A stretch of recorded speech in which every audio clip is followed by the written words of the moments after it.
Today we're diving into one of the craziest Datsuns in the area. This thing is beautiful. The blue, the carbon fiber trim, the turbo 1J under the hood. So let's meet the owner and find out more about it. Hey, my name's Nick Tortorella. This is my 1975 Datsun 280Z with a 1J swap, and you're watching East Coast Garage.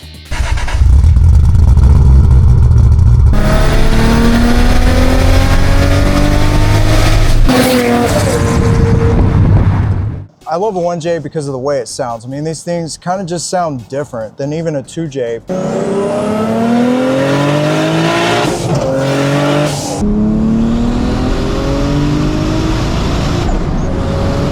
Like, what's the red line of this? The red line of this one's 8,500 right now. What do you have done to everything internally here? So this head had a little bit of machine work, nothing crazy. It has BC springs and retainers, and it has Kelford 272, 278 cams in it. And here we have the Pulsar 6262, which is a G35 900.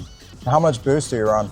Right now on kill, it's 30 pounds. Okay. What transmission do you have behind it? At the time I had an R154 5-speed, but it just didn't last long because I just kept getting power hungry.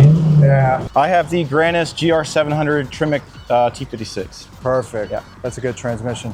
Is it a dual clutch or single? It is a dual clutch. That's the Tilton ST246. And shout out to Cleanest Racing for another great combination. Cleanest is the GOAT when it comes to T56s and pretty much anything for adapter plates. All of your driveline needs for swaps like this.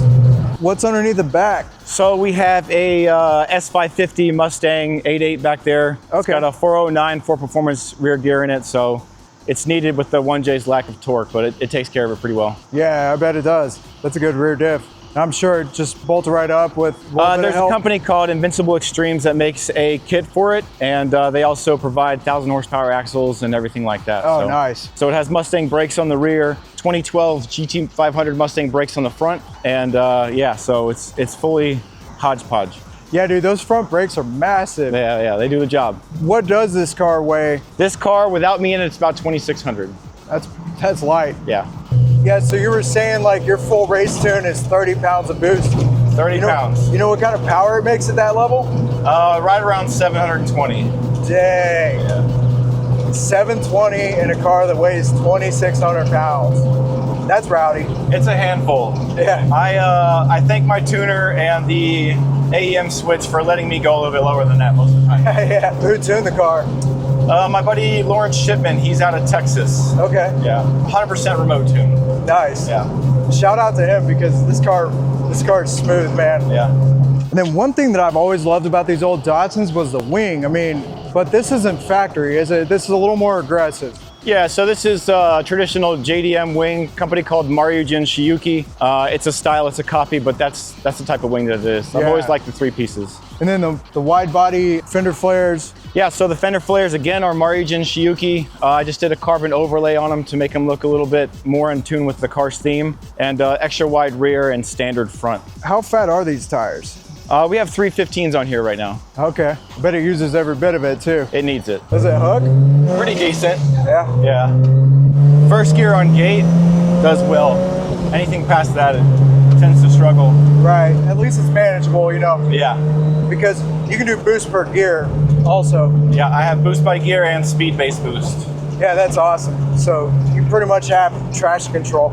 So you did the swap yourself, and how easy was it as far as sourcing an engine? Just because I've been in the JZ community for so long, the engine wasn't too hard to find. A friend of mine in San Diego actually had one that he was holding on to for his Mark III, and he ended up selling that car, so I just ended up buying the motor from him.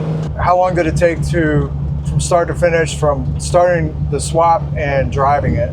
Maybe 4 months, if not a little bit more, just because of, you know, work, hobby, life balance. And then is the roof real carbon fiber? It is. A company called Industry Garage makes a skin for this, so you cut off the metal hood and you just re-bond on the carbon hood on it. So. Oh, that's awesome. Yeah. Not like it wasn't already light enough, but. No, I mean, it had a stupid sunroof on it that leaked a lot, so I figured why not give me a reason to get rid of it. Oh yeah, that's a good reason.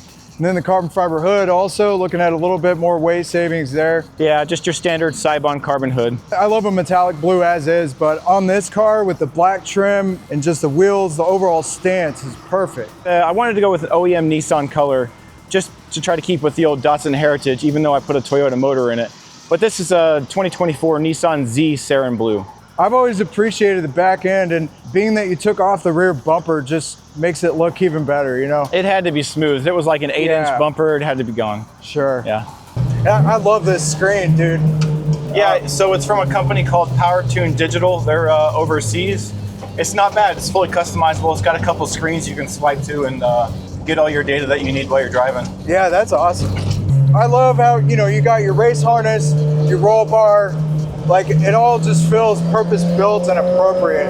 And I know the roll bar, just the way it's set up, stiffens the chassis so much. Little car, a lot of power, got to keep it all together, you know? Yep. So this is a bolt-in roll bar made by AGI, and you can actually use your factory seat belts with it as well. So that's cool. It's got welded plates that the bar bolts to, but you can still hook your seat belts up to it. And I love how smooth it is. It doesn't beat you up like a lot of race cars do, you know? I've always wanted to try to make it so it was roadworthy. You know, we did BC coilovers with Swift springs to soften it up a little bit, make it more reasonable to drive. So one of the things I did have to do to this car was add electric power steering. So there's a couple companies that make bolt-in kits. A friend of mine, when I was in Jacksonville, North Carolina, runs a company called True Pig Motorsports, and they make a bolt-in kit for this car, and it's just been a game changer for it. Slow speeds in the parking lot, effortless. I got a bad shoulder, so it's something I just had to have.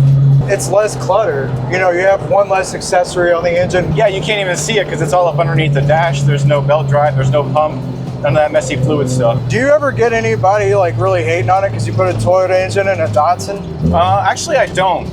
Only every now and then, obviously on the Datsun pages, some people prefer RBs over this or that. Yeah. I didn't want to have any oiling issues, so I just went with the JZ. A lot of vehicles that I feature with engine swaps, no matter what, there's someone who doesn't agree with it, and that's fine. Totally fine. Yeah. You know, there are those that are like, why'd you put an LS in it? And on the other hand, there are people like, why don't you put an LS in it? And it's like, well, I mean, that's cool. I always appreciate someone's opinion, but you know, for what it's worth, people do what they want with their cars, and that's the fun part about it. You're absolutely right. And the beauty of this chassis is that it can have almost any motor in it. Yeah. There's been almost every single motor you can think of that people usually swap. K-Series, like you said, LS, RB, even K-Series, you know, like it's all good. Yeah, got plenty of room. It's such a long front end on it. It's easy, you know, so if you pick up one of these and you don't like the engine, cool. Take it out, sell the engine. I would have done the same thing because, like I said before, the 1J just sounds so beautiful and different. But I absolutely love it. Thanks, you. I appreciate it. Yeah, man. If I were in the market for something like this, I'd buy one of these in a heartbeat and do the exact same thing that you did with this because it's a lot of fun, dude. Yeah, you know, 10 years with the car, I always just tried to make it whatever my vision was at the time, and I feel like it's worked out pretty well in the end. This is such a beautiful build, like bumper to bumper. The attention to detail that went into something like this is unmatched. The more you look at it, the more you realize how much there really is, you know? And I love builds like that because you uncover a story, really, and without even saying it, I can tell that you've had good times and bad. We all have with our projects, you know, the push button start. That little touch that gives it that more modern feeling. The way the screen's mounted here, you know, it almost feels like you're in a newer car at the same time. Right. But it has that raw energy that we all desire in the old vehicles, you know. The new vehicles don't have the raw energy like these do.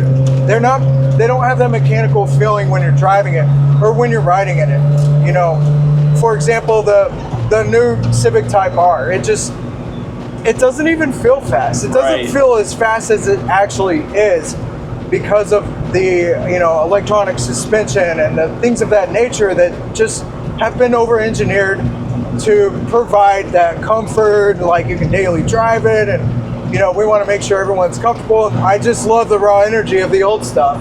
It's awesome.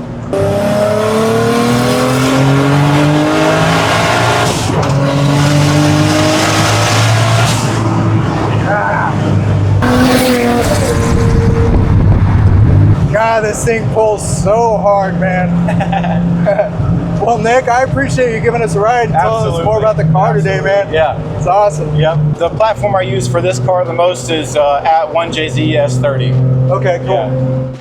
Shout out to Nick for building this beautiful Datsun, and thanks again for letting us feature the Blue Rocket. And if you like this build, you'll probably appreciate these two videos: an 800 horsepower Mark IV Supra and a 3UZ Swap Mark III Supra. And if you're new here, hit that subscribe button because we're just getting started. Thanks again for checking out this video, and we'll see you next time.